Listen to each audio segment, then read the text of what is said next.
haram ya. Hukumnya najis dan wajib dijauhi, wajib dicuci. Bahkan tempat makan minum kita yang dijilatnya atau yang dia gunakan untuk minum, tiba-tiba dia nyelonong anjing masuk ke bak mandi kita atau dia minum di situ, maka harus kita kuras, kita cuci 7 kali. Salah satunya ada tanah bercampur air, ya, air bercampur tanah begitu. Babi juga begitu. Dulu tetangga saya pernah cerita, dulu nih di sini nih Ustazah masih rimba katanya. Kadang saya lagi asik-asik masak, di belakang babi masuk katanya gitu ya. Nah, kok sempat masuk terus dia menjilati piring kita, sendok kita, gelas kita, atau masuk ke kamar mandi kita terus mandi minum dari bak mandi kita, itu kan bak penampungan air ya. Maka harus dicuci 7 kali, salah satunya dengan tanah ya. Karena dia najisnya najis berat ya, najisnya najis berat. Tapi apakah selain tempat makan minum kita harus dicuci 7 kali, salah satu dengan tanah? Tidak. Karena bunyi hadisnya jelas. Idza walaghal kalbu ina'a ahadikum falyughsilhu sab'an awwalu biturab. Ini bunyi hadisnya. Ketika anjing menjilat wadah atau wajan atau apapun tempat makan minum kalian, ya, ina ahadikum, ember, mangkok, gelas, sendok, segala yang berhubungan dengan makan minum kita dijilat oleh anjing, maka cuci 7 kali, salah satunya dengan menggunakan air bercampur tanah. Itu tempat makan minum saja. Lain kalau yang digigitnya jilbab kita, rok kita digigit anjing, sepatu kita dilariin anjing, apakah mesti kita cuci salah satu dengan tanah? Tidak. Atau teras kita dijilat anjing, kita mesti basuh juga ngepel 7 kali, salah satu dengan tanah? Tidak. Nah, ini mesti juga kita pahami hadisnya, karena banyak diantara kita yang awam juga salah mengerti. Akhirnya roknya yang digigit anjing dicucinya 7 kali dengan tanah, akhirnya rusak, gak bisa dipakai. Sepatu juga begitu. Ya, ini jemaah saya yang nanya, lah saya nggak tahu selama ini sepatu saya dilariin anjing gitu, sepatu mahal lagi Bu. Ya, akhirnya karena saya ingat anjing ini najis berat, saya cuci 7 kali, salah satu dengan tanah, hancur ya. Ya, aduh sayang sekali. Nah, padahal ini maksud hadisnya apa? Hal yang berkaitan dengan makan minum kita itu, kalau dijilatnya atau dia minum dari situ, maka kita wajib cuci 7 kali, salah satu dengan tanah. Nah, ini maka dari sini kita memang ya mesti belajar fikih itu nggak bisa sendirian, ya mesti jumpa dengan guru ya kan. Karena kalau kita nggak punya guru, kita punya pemahaman sesuai dengan batas kemampuan kita saja sendiri, akhirnya kita salah dan tersalah. Prakteknya pun begitu terus seumur hidup, akhirnya salah terus. Maka belajar fikih itu hukumnya apa? Wajib. Wajib. Nah, ya. Ibu-ibu yang dirahmati Allah, itu sisaan minum atau minuman anjing dan babi, apapun dari anjing dan babi, itu cairan-cairan tubuh mereka itu najis. Khusus untuk babi semuanya, yang kering pun tetap tidak boleh kita gunakan. Baik bulu-bulunya kan kering aja ya, tak boleh kita gunakan untuk brus apa untuk sikat gigi ya kan, kok lembut betul. Ini harus kita waspada, bisa jadi itu dari bulu babi ya kan. Nah, ini tadi bunyi hadis yang saya sampaikan. Idza syaribal kalbu fi ina ahadikum falyugsilhu sab'an. Bila anjing minum pada bejana salah seorang di antara kalian, maka hendaklah tempat bekas minum itu dicuci sebanyak 7 kali, salah satunya dengan tanah. Nah, ya. Membersihkan bejana salah seorang kamu bila dijilat anjing ialah dengan membasuhnya sebanyak 7 kali. Ini bunyi hadis yang lain ya. Dan cucian yang pertama kali mestilah dengan tanah, ya, air yang bercampur dengan tanah. Ternyata dari sini logika kita juga menyatakan bahwa tanah itu adalah alat untuk bersuci. Jadi jangan sekali-kali kita katakan tanah itu najis. Jadi baju kita kena lumpur kena tanah dibawa sholat, boleh, orang tanah juga enggak najis Bu. Bahkan tanah itu alat untuk mensucikan. Bahkan kita nggak ada air dengan apa? Tanah. Dengan segala bentuk jenis tanah yang ada di muka bumi, tanah berdebu, tanah berkerikil, tanah berlumpur, semuanya boleh kita gunakan untuk bertayamum. Tapi kita mah yang ringan-ringan aja, debu gitu. Apapun boleh. Nah jadi tanah itu najis enggak. Jadi baju kita kena tanah najis enggak. Ali juga hari hujan-hujanan Bu, kena lumpur bahkan langsung masuk masjid salat. Tapi masjidnya lantainya tanah. Itu ya Bu. Lantainya aja tanah, sujud di tanah. Masa tanah dibilang najis? Yang najis itu tanah bercampur najis. Apa najisnya? Mungkin tadi anjing di situ pipis atau buang air besar dia di situ, itu yang najis. Tanahnya enggak najis. Jadi ibu-ibu pulang pasar kena becek hujan dan kita cium itu enggak ada bau. Cuman bau tanah doang, boleh digunakan sholat, boleh. Jadi ibu-ibu itu kenapa kok mesti telat sholatnya? Iya Zah, dia siapin dulu ini makanan untuk suaminya, kemudian dia mandi karena dia merasa dia najis pulang dari pasar. Padahal cuman kena cipratan air doang. Kecuali kalau ibu kena najis emang, kena darah daging tadi banyak ya, si jagalnya masih motong-motong kena, nah itu iya. Tapi kalau cuman kena lumpur, tidak. Lumpur itu tanah, gitu ya, dan itu suci. Ya. Nah itu ibu-ibu yang dirahmati Allah. Jadi hanya sisa minum anjing dan babi saja yang najis. Sisa minum kucing suci. Sisa minum manusia baik yang musyrik atau yang muslim suci. Baik manusia yang sedang junub ataupun tidak, yang berhadas ataupun tidak, semuanya sisa minumnya suci.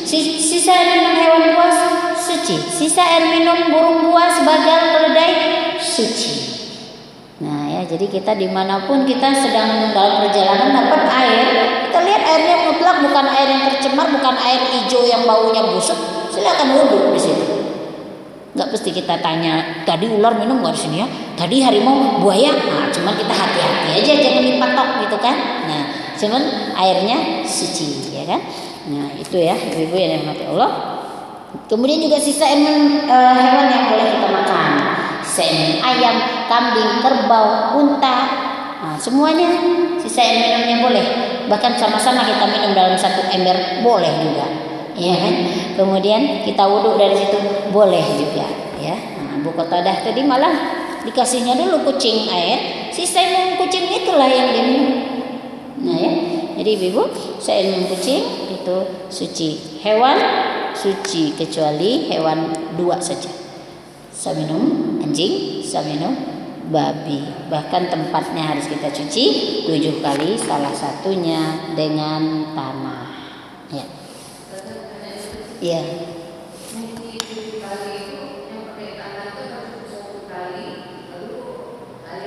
Ya, jadi kita 7 kali mencuci, ya.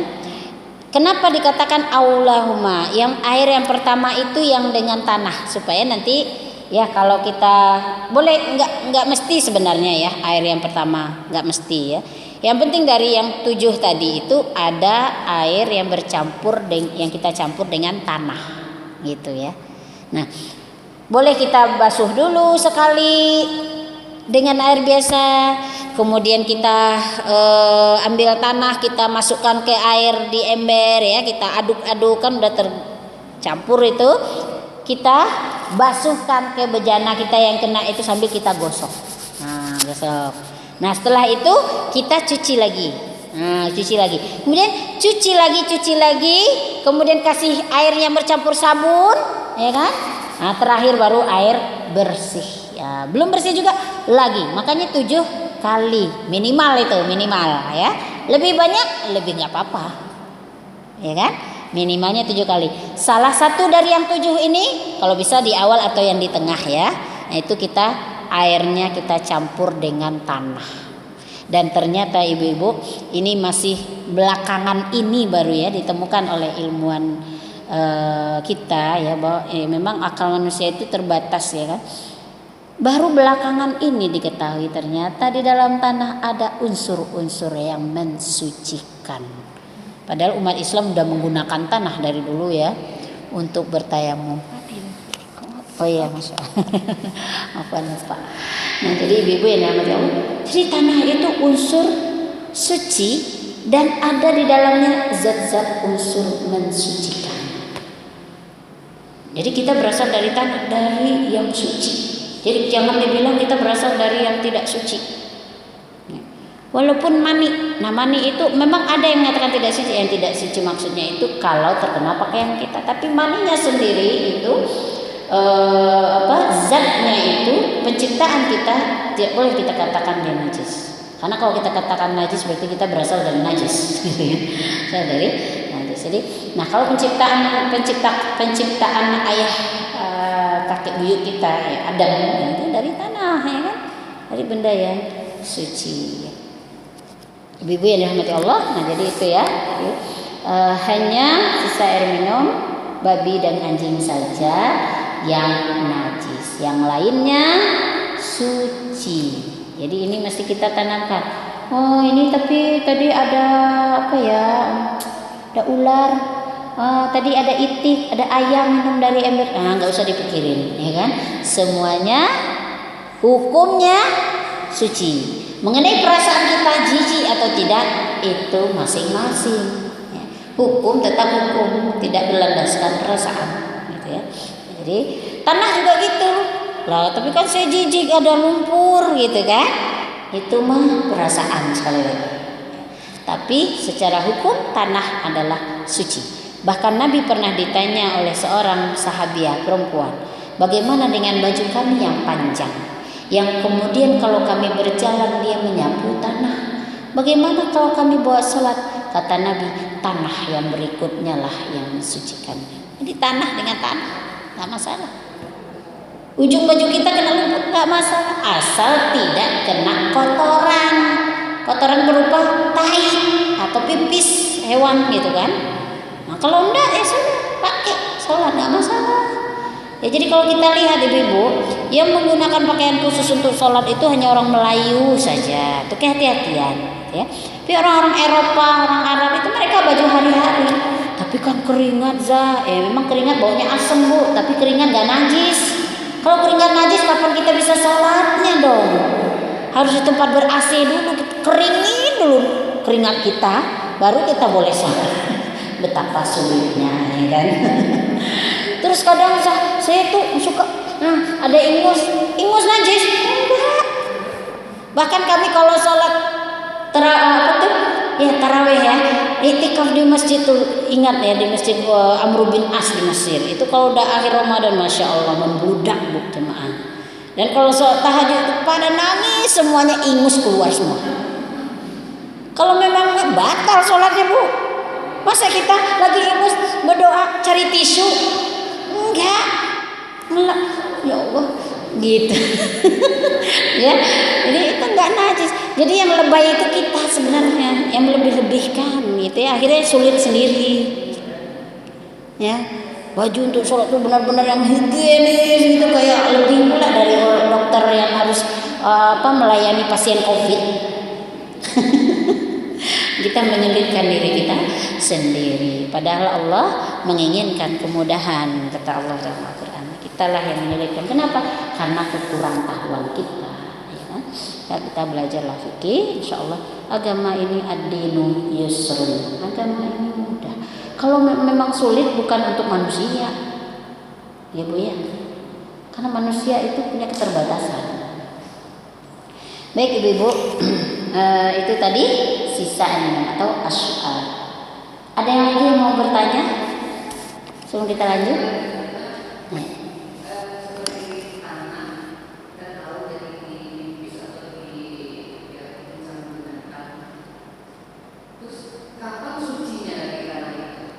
Ya, inilah pembahasan kita berikutnya. Jenis-jenis najis. Oke bu, tapi berhubung kita ditanya, nah ini adanya di bab cara mensucikan najis, ya. Yang ibu tanya cara mensucikan tanah yang terkena najis. Najisnya apa? Berupa kotoran kucing, kotoran anjing, kencing kucing, kencing anjing gitu ya. Terus gimana cara membersihkannya? Ingat sebuah hadis ya, bahwa Nabi pernah dulu berkumpul di Masjid Nabawi, tiba-tiba datang orang Badui bu, kencing dia di Masjid Nabawi. Kenapa kok kencing? Karena dia nggak tahu kalau itu masjid. Namanya juga orang Arab Badui, orang pedesaan gitu ya, orang pedalaman lah gitu ya bahasa kita. Kencing. Para sahabat marah, ya.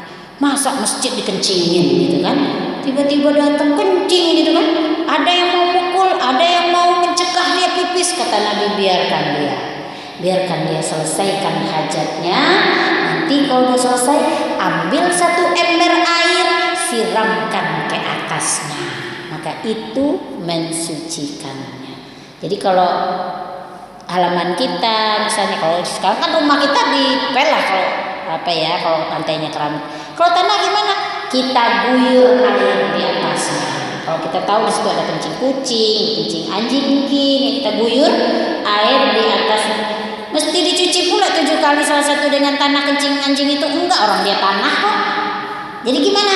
Guyur air di atasnya, kemudian datang angin, datang ada terik matahari, kering dia, maka dia dianggap sudah suci. Nah, bagaimana kalau kotoran? Tadi kan kencing. Kalau taiknya gimana? Kita ambil, kita buang.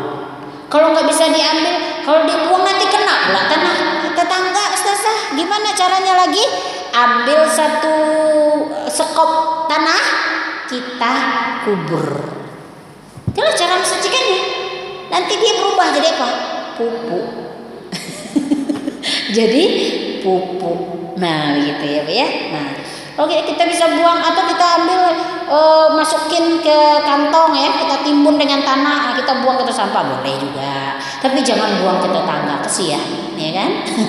Mending juga kalau kita pengen nggak ribet ya, ambil tanah, kuburkan. Ya, kuburkan.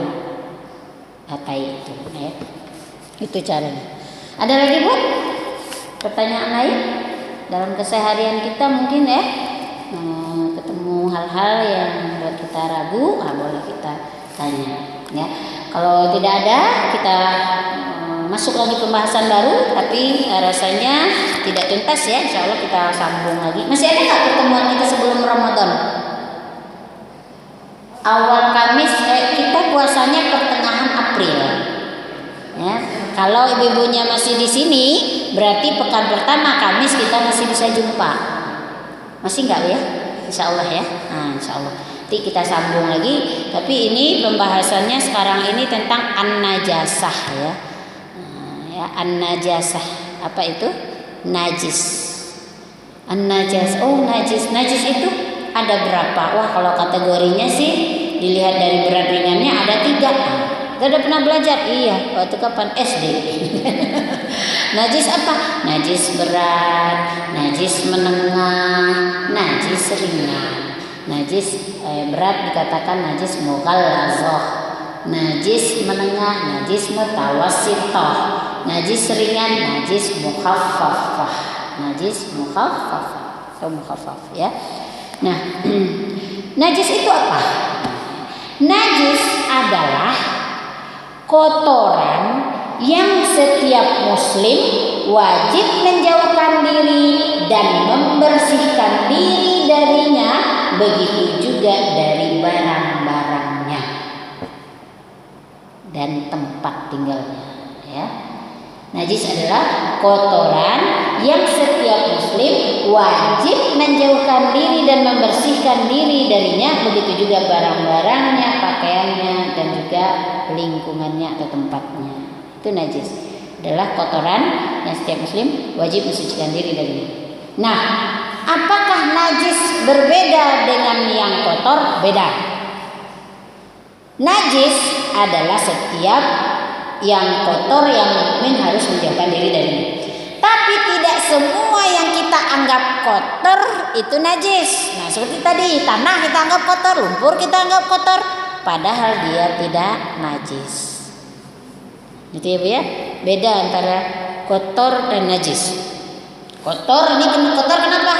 Wah, kena noda masakan, tapi dia najis? Enggak. Wah, ini kotor kenapa? Kena lumpur. Apakah dia najis? Enggak, selama nggak ada tainya ya kan. Nah, jadi tidak semua yang kotor itu najis, tapi setiap yang najis pasti kotor. Nah, ini ya, pasti kotor. Nah, ya. Jadi ibu itu najis ya, adalah kotoran yang setiap muslim wajib untuk menyucikan diri darinya dan mensucikan setiap sesuatu apapun yang terkena kotoran najis tersebut ya.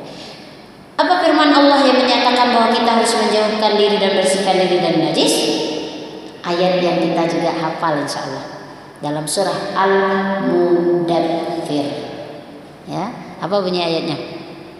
Ya ayyuhal muddaththir qum fa'anzir wa thiyabaka fatahhir warrujza fahjur. Ya, wahai orang yang dalam selimut, berdirilah, bangkitlah dan berilah peringatan, dan pakaianmu wa thiyabaka fatahhir, pakaianmu sucikanlah dari apa? Dari najis. Warrujza, dan segala bentuk kotoran dan najis fahjur, jauhilah. Ini firman Allah. Berarti kita wajib, seorang muslim itu harus bersih, harus suci, harus bersih dari najis, harus suci dari segala bentuk kotoran ya. Bersih dari kotoran dan suci dari najis ya. Kemudian juga dalam surah Al-Baqarah ayat 222.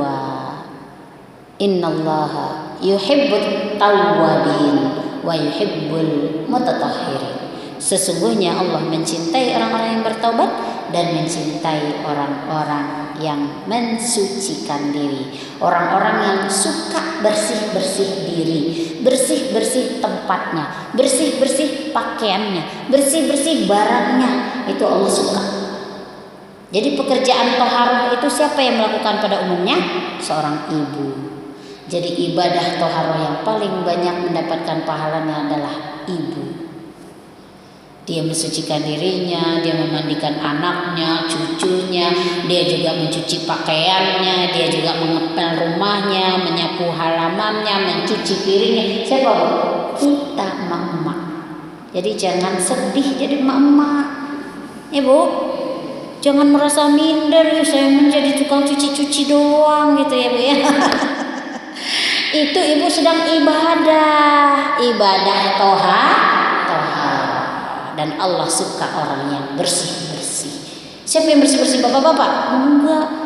Yang ngebersihin anak kita, nyebokin juga kita. Yang bersihin baju kita, nyetrika baju kita, yang ngepel kita, isi piring juga kita, cuci baju kita. Jadi ibu-ibu yang paling banyak dapat ibadah pahalanya insya Allah banyak di sisi Allah. Bahkan pahalanya nggak cuma rendahan Bu, pahalanya surga. Maka rumah kita adalah ladang ibadah kita, tempat kita meraih surga Allah ya. Nah, jadi bersih-bersih dari najis itu pekerjaan mulia. Jangan pernah kita menghina tukang sampah. Jangan pernah merendahkan tukang bersih-bersih jalan. Tanpa mereka kita dipenuhi kotoran dan najis, ya kan? Nah, jadi ibu-ibu yang dirahmati Allah, ini pekerjaan yang amat mulia walaupun rendah di mata manusia, tapi tinggi di hadapan Allah. Ya, najis. Nah, kembali lagi. Jadi seorang muslim harus membersihkan diri dari najis dan kotoran, ya. Nah, jenis-jenis najis itu ya kalau dari segi berat ringannya 3 gitu ya. Berat, menengah, ringan. Nah, bentuk-bentuk najisnya apa saja? Nah, ya, di sini ada yang pertama bangkai. Nah, ya, bangkai itu adalah najis. Bangkai adalah najis. Bangkai merupakan, apa itu bangkai? Bangkai adalah, apa itu bangkai? Kalau dari segi pikiran kita apa bangkai? Hewan yang mati begitu saja ya. Nah, ya. Jadi bangkai adalah hewan yang mati begitu saja tanpa melewati penyembelihan yang syar'i atau yang terpotong dari tubuh hewan yang masih hidup. Itu juga kategorinya bangkai. Ya.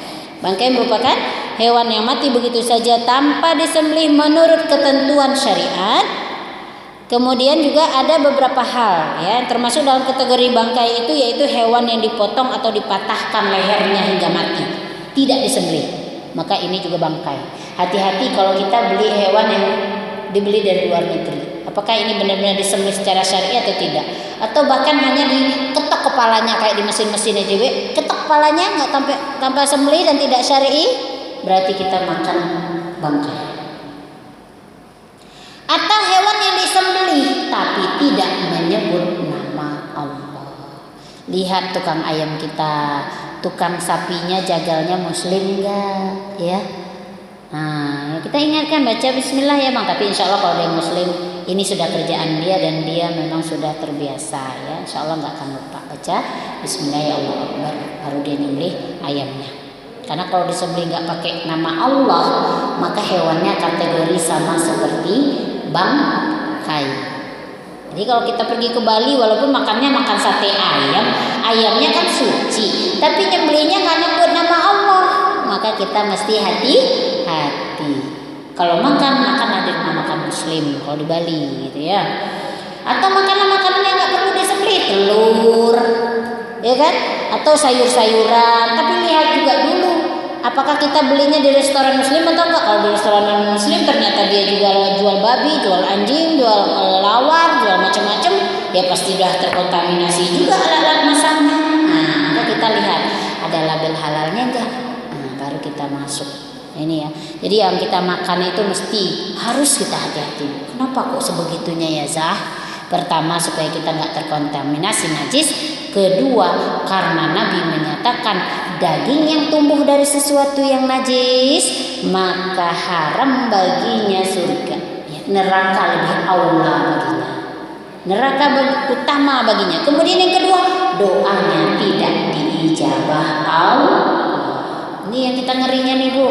Kita ada kata Rasul, ada orang yang pulang dari safar, rambutnya acak-acakan, badannya lemah gitu ya. Kemudian dia berdoa kepada Allah, ya Allah, ya Allah, ya Allah. Tapi ternyata makalu haram, masrobuhu min haram. Yang dia makan haram, yang dia minum haram, malbasuhu min haram. Yang dia pakai pun pakaiannya dari yang haram juga. Yang haramnya apa? Pakaiannya haram, cara mendapatkan beli pakaiannya juga haram. Maka kata Rasul, doanya nggak akan diijabah, dihijab bahkan. Nggak diijabah, dihijab. Kok nggak nyampe-nyampe, kok nggak terkabul? Ayo kita introspeksi. Ya Allah, apakah yang saya makan ini, yang saya minum ini, yang saya pakai ini, ada nggak ya yang haram? Kenapa kok doa saya nggak dikabulin? Anak saya masih degil melulu gitu ya. Tapi kalau anak nakal beda dengan anak yang melawan ya Bu ya. Anak nakal itu tanda anak cerdas. Jangan kita bilang anak nakal, dia justru pinter. Cuma kita mesti arahkan ya. Oh dia suka manjat, itu biasa. Kalau nggak suka manjat, nggak suka lari-lari, nggak suka teriak, boneka. Boneka Bu, justru dia anak pinter, suka berinovasi, suka dia mengeksplorasikan dirinya. Suka menampakkan kebolehannya. Tandanya dia anak cerdas. Cuman kita mesti arahkan saja, mesti waspadai dan kontrol saja agar jangan jatuh kalau manjat gitu, ya. Karena kalau kita larang, nah jangan manjat, makin tinggi dia manjat. Nah jangan lari, makin kencang larinya. Karena begitu lamang dunianya, ya kan? Nah, kalau dia nggak manjat lagi, nggak lari lagi, nggak teriak lagi, pasti sakit tuh. Ya sakit dia mungkin ya. Nah itu ya, ibu rindu lagi dia manjat kan. Nah jadi jangan marahin, itu bukan anak nakal, itu justru dia sehat dan pintar, tinggal mengarahkan, mengingatkan, mengontrol itu aja bisa kita ya. Nah jadi jenis pertama apa? Bangkai. Apa dia bangkai? Hewan yang mati secara tiba-tiba tanpa melalui proses penyembelihan yang syar'i. Atau yang juga dikategorikan bangkai adalah yang dipatahkan lehernya tanpa disembelih, atau yang terputus dari hewan yang masih hidup. Misalnya kambing kita tiba-tiba ditabrak motor, patah kakinya Bu, terpisah. Kakinya itu kategorinya bangkai, tapi yang punya masih hidup. Berarti dia yang masih halal kalau dia nanti kita sembelih ya kan. Yang bangkai apa? Kakinya. Jadi kakinya boleh disop? Oh enggak boleh. Walaupun kakinya empuk Bu, gemuk gitu ya. Aduh yang patah mah kaki kerbau saya. Kok ditimpa mungkin 10 kilo nih kakinya, rugi saya. Ya gimana lah, innalillah wa inna ilaihi raji'un. raji'un. Itu namanya musibah. Belum rezeki kita. Kalau ibu kena musibah, apa yang ibu katakan? Inna lillahi wa inna ilaihi raji'un. Kerbau itu, kambing itu milik Allah yang dititipin ke kita. Ya, kalau memang kita nggak jatahnya, nggak rezekinya makan dia, ya ucapkan inna lillah. Kemudian kata Nabi, kalau engkau mendapat musibah atau kehilangan sesuatu, ucapkan inna lillahi wa inna ilaihi raji'un. Kemudian juga ucapkan doa yang lain tambahannya. Apa dia? Allahumma khulufli khairan minhu. Ya, sebelumnya Allahumma jurni fi musibati wa khulufli khairan minhu. Ini setelah innalillah. Jadi nggak cukup innalillah saja. Kalau ibu mau dapat gantinya, ya, ya Allah, innalillah nggak rezeki saya. Ada tambahan doa lain yang diajarkan Nabi. Ya, kalau kita kehilangan jam, kehilangan cincin, kehilangan kambing, kehilangan apapun yang kita miliki, gitu ya, kita ucapkan innalillahi wa inna ilaihi raji'un. Kemudian kita ucapkan Allahumma jurni fi musibati, ya Allah beri aku pahala atas musibahku, wahluf li khairan minhu, dan beri aku ganti yang lebih baik darinya. Jadi seorang muslim, Bu, kalau kehilangan sesuatu nggak teriak-teriak, nggak marah-marah, nggak bentak-bentak. Wah, ini siapa yang ngambil jam mama? Siapa yang ngilangin ini? Siapa yang... Enggak. Cukup kita ucapkan inna lillahi wa inna ilaihi raji'un. Ya Allah, beri aku pahala atas musibahku dan beri aku ganti yang lebih baik dari jamku yang hilang, ya Allah, dari kambingku yang mati, ya Allah, dari anakku yang hilang. Anak juga punya siapa, Bu? Punya Allah juga, ya. Kalau Allah ngambil hak Allah enggak? Iya. Maka apa yang kita ucapkan juga innalillah. Sabar. Alhamdulillah masih ada anak yang lain. Coba, Bu, kita bayangkan ketika Nabi Ayub diberikan ujian oleh Allah, diambil hartanya masih sabar, diambil anak-anaknya sabar. Ini semua anakmu udah diambil nih, kata setan. Sabar juga, masih juga rajin nyembah Allah, kata setan. Kata Nabi Ayub apa? Alhamdulillah yang Allah masih membuatku bisa merasa bahagia dan nikmat memiliki anak. Pernah merasakan memiliki anak gitu, Bu? Walaupun sekarang anaknya diambil, jadi tetap bersyukur. Ketika sakit juga begitu. 16 tahun bahkan berapa tahun ya? 17 atau 16 tahun Nabi Ayub. Coba bayangkan, Bu, sakit terus gitu ya. Tetap juga taat kepada Allah. Tetap rajin beribadah. Tetap juga sabar. Maka sabr Ayub, ya. Kesabaran Nabi Ayub itu kesabaran paling tinggi gitu. Setan tetap menggoda, wahai Ayub, engkau ini luar biasa ya, gila barangkali ya, kata setan. Anak udah diambil, harta udah diambil sama Allah, kemudian istri yang kau cintai yang tadinya sabar, bosan sama kamu udah capek dengan kamu, pergi juga, masih juga taat sama Allah. Kata Nabi Ayub, alhamdulillah aku sakitnya masih segini, lebih banyak sehatnya daripada sakitnya. Nah, luar biasa ya, Bu. Kita sakit gigi 2 hari udah mencak-mencak gitu ya. Padahal sebelumnya 40 tahun sehat, Bu. Giginya nggak sakit. Tapi kok kita lupa mensyukuri yang sehat itu. Hanya fokus ke yang